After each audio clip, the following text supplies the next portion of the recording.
नमस्कार माझ्या मित्रमैत्रिणींनो, CTET resources मध्ये तुमच्या सगळ्यांचं स्वागत आहे।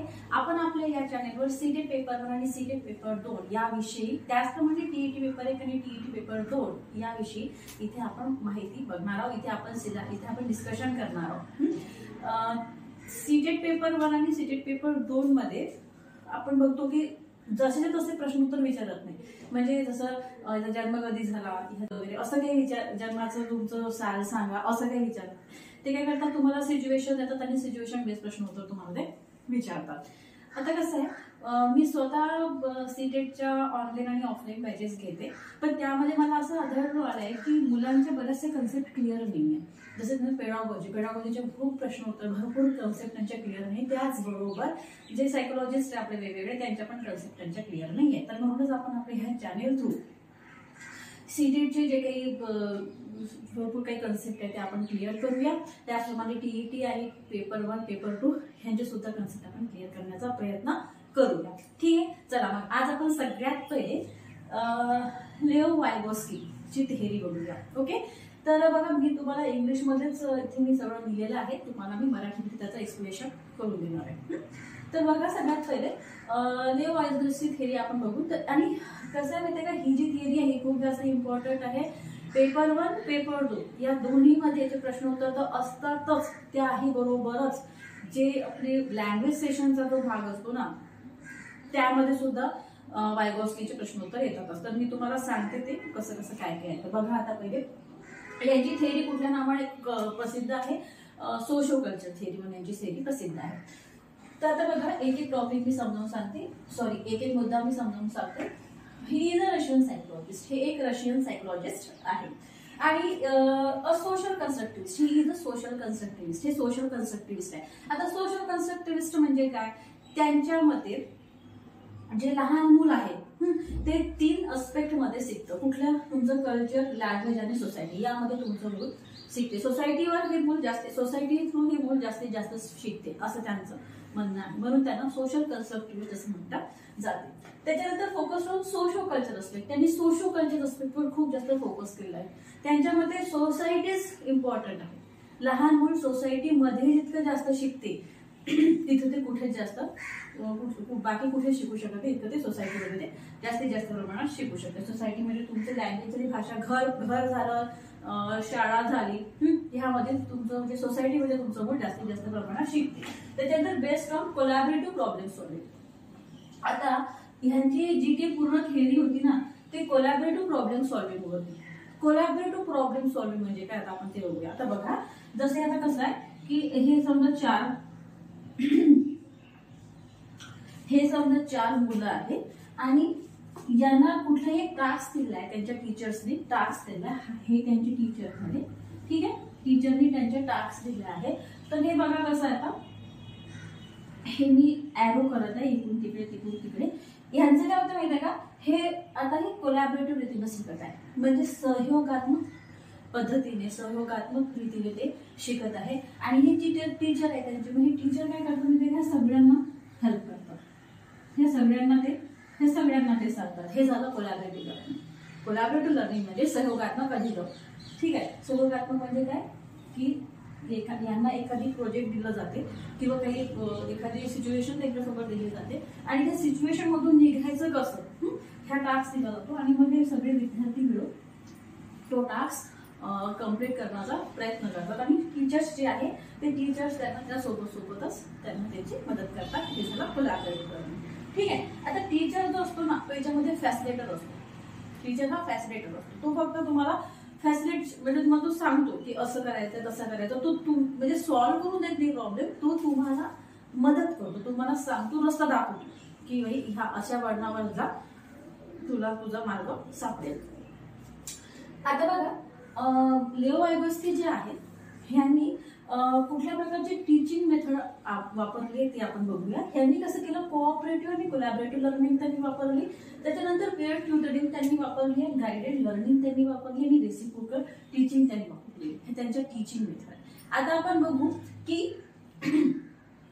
लेओ वायगोस्की यांनी कुठल्या प्रकारच्या गोष्टी सांगितलेल्या नाहीये, कारण की कसं होतं माहिती आहे का, आपण नेहमी कन्फ्युजन मध्ये राहतो की आपल्याला असं वाटते की हे त्यांना सांगितलं का, इगोसेंट्रिक स्पीच त्यांना सांगितलं का, की प्रायव्हेट स्पीच त्यांना सांगितलेलं आहे, की रेडिफोर्समेंट सांगितलेलं आहे, म्हणजे काय काय सांगितलेलं आपण कसं कन्फ्युजन मध्ये राहतो. म्हणूनच मी आता तुम्हाला काही तर सांगते अशा गोष्टी की ज्या ह्यांनी सांगितलेल्याच नाहीये. त्याच्यामुळे पेपरमध्ये जेव्हा येते ना तेव्हा त्या कन्सेप्ट आपली अगोदरच क्लिअर असते की नाही, ह्या गोष्टी त्यांना सांगितलीच नाहीये. ठीक आहे, बघा मग आता हे जे वायगोस्की आहे यांनी कशाबद्दल सांगितलं नाहीये ते बघूया, आणि याच्यानंतर मग त्यांनी काय काय सांगितलं हे पण मी तुम्हाला सांगते.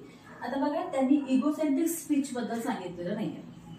त्यांनी वायगोस्कीनी इगोसेंट्रिक स्पीच बद्दल सांगितलेलं नाहीये. त्याच्यानंतर इमिटेशन म्हणजे अनुकरण करण्याबाबतीत त्यांनी सांगितलं नाहीये. रिवॉर्ड्स बद्दल ते बोलले नाहीये.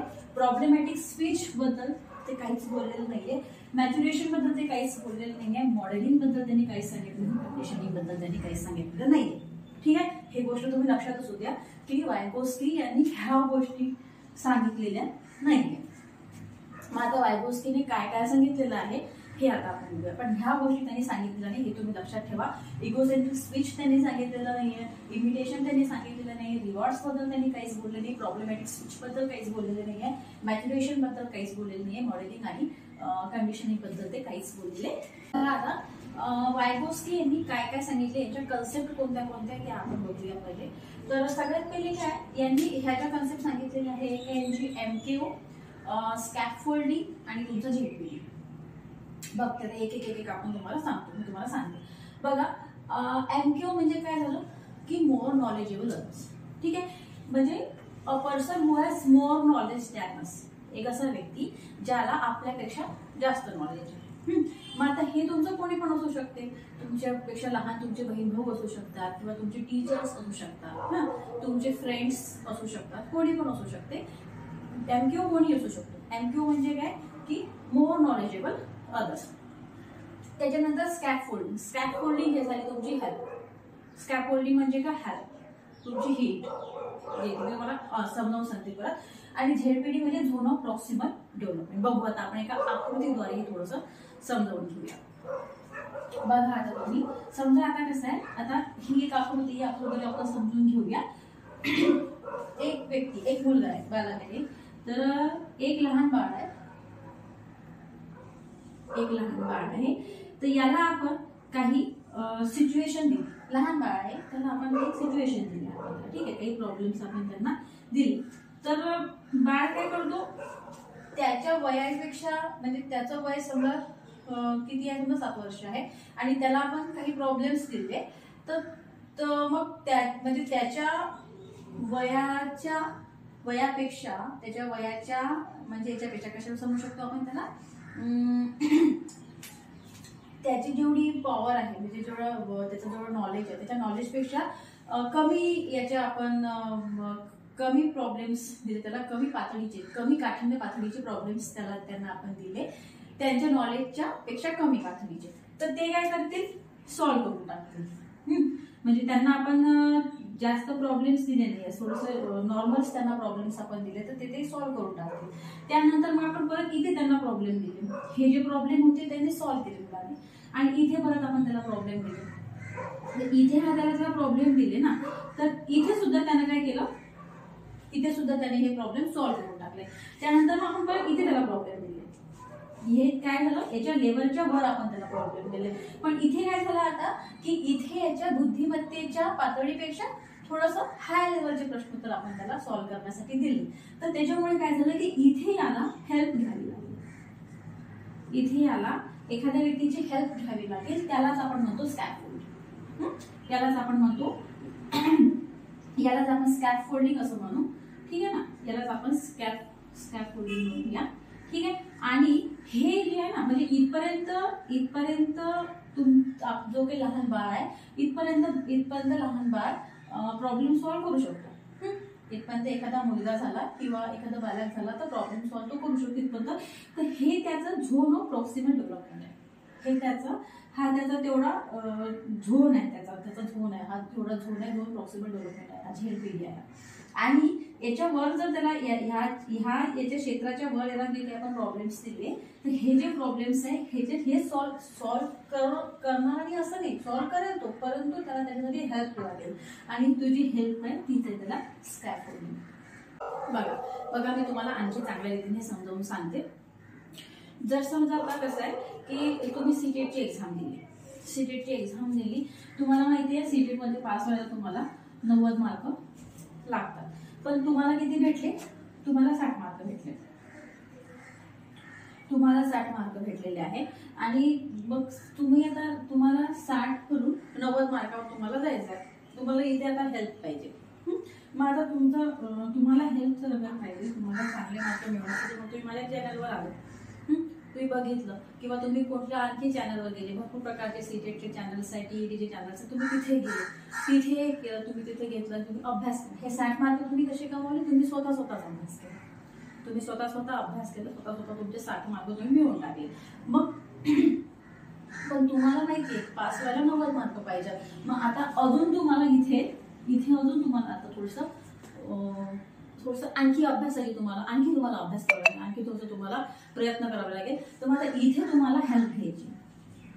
मग तुम्ही कशाची पण घेऊ शकता, तुम्ही एखाद्या चॅनलची हेल्प घेऊ शकता किंवा तुम्ही ऑफलाईन ट्युशन क्लास जाऊ शकता किंवा मग तुम्ही एखादं पुस्तक घेऊ शकता किंवा मग तुम्ही काही टीचर्स लोक असतील तुमच्या स्कूलमध्ये, म्हणजे कुठे पण तुम्ही त्याची हेल्प तुम्ही घेऊ शकता आणि मग नंतर मग तुम्हाला 90 मार्क भेटते, म्हणजे तुम्ही तुमच्या टार्गेट पर्यंत पोहोचते. मग इथे आता जी हेल्प घेतात तो व्यक्ती असतो तुमचे स्कॅप करतो आणि इथे हेल्प देणारा जो व्यक्ती असतो तो असतो एमक्यू. एमक्यू म्हणजे कोण? मोर नॉलेजेबल दॅन अदर्स, म्हणजे तो तुमच्यापेक्षा थोडासा त्याला नॉलेज हे जास्त आहे, तो झाला तुमचा एमक्यू. आलं लक्षात? इथे तुम्हाला 60 मार्क आहे सीटेटमध्ये, तुम्हाला 90 मार्क पाहिजे पासिंग होण्यासाठी, तुम्हाला माहिती. तर मग तुम्हाला इथून इथपर्यंत पोहोचण्यासाठी ही जी काही मधातली हेल्प घ्यायची आहे तर ही हेल्प आहे तुमची स्कॅफोल्डिंग. आलं लक्षात? ही स्कॅफोल्डिंग आहे आणि हा जो हेल्प करणारा आहे हा असतो एमक्यू. हा एमक्यू राहतो, मला चालत नाही बरोबर, हा एमक्यू राहतो, हा मोर नॉलेजेबल असतो, म्हणजे हा तुमच्यापेक्षा थोडासा हाय लेवलचा राहतो आणि तो तुम्हाला हेल्प करतो आणि तो तुम्हाला चांगले मार्क मिळतात. हे जे इथे 60 मार्क भेटतात हे तुमचं झेडपीडी आहे. हा तुमचा झोन ऑफ प्रॉक्सिमल डेव्हलपमेंट आहे, झेडपीडी आहे. तुम्हाला तुमचं म्हणजे निकटस्थ विकास, याला हिंदीमध्ये काहीतरी नाव आहे, मी तुम्हाला बघून सांगते झेडपीडीचं. इंग्लिशमध्ये तुम्ही लक्षात ठेवा झोन ऑफ प्रॉक्सिमल डेव्हलपमेंट, कारण की पेपरमध्ये ना इंग्लिशमध्येच येते आणि तुम्ही जर समजा हिंदीमध्ये पाहत बसले ना तर मग ते काय होते, काही कुठल्या पेपरमध्ये वेगळं नाव, कुठल्या पेपरमध्ये वेगळं नाव, असं वेगवेगळं नाव येतं राहते. त्याच्यामुळे काय होते की तुम्ही कन्फ्युज होता. त्यापेक्षा ना तुम्ही डायरेक्ट इंग्लिशमध्ये तर जास्त फायद्याचं ठरते ते. तर झोन ऑफ प्रॉक्सिमल डेव्हलपमेंट आहे, हे इथपर्यंत झोन ऑफ प्रॉक्सिमल डेव्हलपमेंट तुमची होऊन जाईल आणि मग नंतर तुमचा एमक्यू तुम्हाला हेल्प करतो आणि नंतर मी तुमच्या टार्गेटपर्यंत जाऊन पोहोचता. बघा आता तर आपण एकदम मागच्या याच्यामध्ये आपण बघितलं की त्यांनी काय काय सांगितलेलं नाहीये. त्याच्यानंतर आपण एमक्यू बघितला, झेडपीडी बघितला आणि स्कॅफोल्डिंग बघितली. आता आपण बघू की त्यांनी काय काय सांगितलेलं आहे. जसं त्यांनी सांगितलं की सोशल, सामाजिक बद्दल त्यांनी सांगितलं, त्यांनी पूर्ण यांची ही जी थेअरी होती ती पूर्ण मतलब सोसायटीवर बेस्ड आहे, पूर्ण सोसायटी. त्यांनी सांगितलं की बालक जो आहे तो समाजामध्ये जाऊनच शिकतो. ठीक आहे. त्याच्यानंतर त्यांनी प्रायव्हेट स्पीच बद्दल ते बोललेलं आहे. प्रायव्हेट स्पीच, निजी वक्तव्य, म्हणजे आपण स्वतःशी बोलतो ना ते तुमचं प्रायव्हेट स्पीच. आणि एक सायलेंट इनर स्पीच त्यांनी म्हटली. जसं समजा आता आपण एखादं समजा आपण काही सॉल्व्ह करत आहे, समजा आपण एखादी कोडी सॉल्व्ह करत आहे किंवा मग आपण बुद्धिबळ चेस खेळत आहे आपण, ठीक आहे. मग ते खेळता काय होते, कधी कधी आपलं चुकते, तर मग आपण स्वतःला असं म्हणतो की नाही आता आपल्याला हे असं करायचं आहे, ते तसं करायचं आहे, योग्य ठिकाणी आपल्याला ते गोटी लावायची, हे आपण हे झालं तुमचं सायलेंट इनर स्पीच. ठीक आहे. तर जे तुमचे वायगोस्की आहे त्यांनी प्रायव्हेट स्पीच बद्दल ते बोललेले आहे आणि सायलेंट इनर स्पीच बद्दल ते बोललेले आहे. या दोन्ही स्पीच बद्दल ते बोललेले आहे. ठीक आहे. माझ्या मित्रमैत्रिणींनो, आज आपण आपल्या या चॅनेलवर लेओ वायगोस्की बघितलेला आहे. लेओ वायगोस्की मध्ये यामध्ये आणखी काही भाग आपला शिल्लक राहिलेला आहे, तो म्हणजे त्यांची जे काही सोशो कल्चर थेरी मधलं सोसायटीबद्दल त्यांनी काय काय सांगितलेलं आहे, इंटरॅक्शन वगैरे कसं, हे आणखी थोडंसं आपल्याला राहिलेलं आहे. हे आपण नेक्स्ट पार्टमध्ये कम्प्लीट करून घेऊया. आणि आजच्या पार्टमध्ये आपण काय काय केलेलं आहे ते एकदा रिकॉल करून घेऊया. ते म्हणजे तुमचं आपण काय काय बघितलं की ते एक रशियन सायकोलॉजिस्ट होते. त्याच्यानंतर आपण बघितलं की त्यांनी सोसायटीवर जास्त भर दिलेला आहे. त्यानंतर त्यांनी कुठलं सांगितलं, कोलॅबोरेटिव्ह लर्निंग सांगितलं, त्यांनी पीअर लर्निंग सांगितलं, ट्युटरिंग सांगितलं. ठीक आहे. त्याच्यानंतर त्यांनी आणखी कशावर त्यांनी भर दिला, जसं त्यांनी कल्चर झालं, लँग्वेज झालं, सोसायटी या तिन्ही गोष्टीवर त्यांनी भर दिलेला आहे. त्यानंतर त्यांनी MKO, ठीक आहे, मोर नॉलेजेबल दॅन अदर्स, आणि तुमचे स्कॅफोल्डिंग म्हणजे तुमचं स्कॅफोल्डिंग म्हणजे हिंट झाली किंवा हेल्प झाली, स्कॅफोल्डिंग आणि ZPD zone of proximal development. तर हे त्यांनी एवढं सांगितलं. आणखी आपण बघितलं की त्यांनी सोशल, प्रायव्हेट स्पीच आणि इनर स्पीच बद्दल सांगितलेलं आहे. ठीक आहे. मग या व्हिडिओमध्ये एवढंच. ह्याच्या पुढील व्हिडिओमध्ये याचा जो नेक्स्ट भाग आहे, थोडा पार्ट राहिलेला आहे याचा, हा आपण याच्या नेक्स्ट व्हिडिओमध्ये बघूया. आणि त्यानंतर आपण वायगोस्कीचे कुठल्या प्रकारचे प्रश्नोत्तर आलेले आहेत ते सगळे प्रिव्हियस इयरचे जितके प्रश्नोत्तर ते आपण सगळे या पुढील व्हिडिओमध्ये डिस्कस करूया. ठीक आहे. थँक्यू. थांबवा.